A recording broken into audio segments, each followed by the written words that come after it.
د خالو لګولو ممانعت.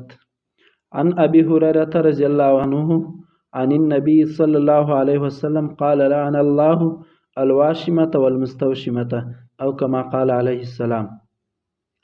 صحیح البخاری جلدوم صفحه نمبر 828 رقم الحدیث 5933.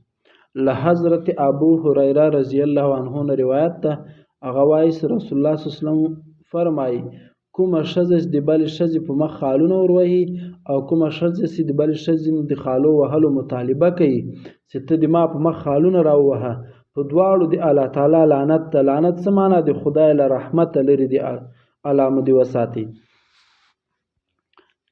دا د شنه خالونه چې په ستنو خلک وایي.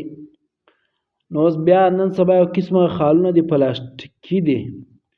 دغه خالونه کله اوداسه وروسته ولګېږي، اودس سړی وکړي بیا دا خالونه ولګوي، بیا لمونځ ورسره صحیح کېږي.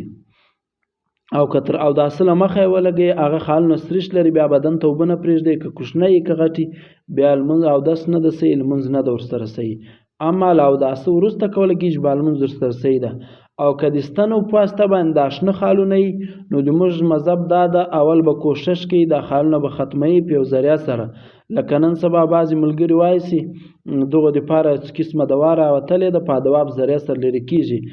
چې موږ بعضې خلک ملګرو ویلي دي چې موږ په کور کې وو بیا دغه دوایي ورته راوړه خالونه یې پرې ختم کړي دي.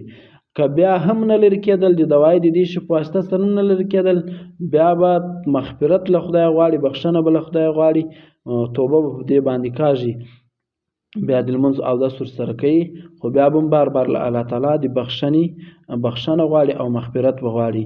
او که کوم د لرې کېدل هغه به کوشش کوي چې د دوایي یو شي په ذریعه سره لرې کړي.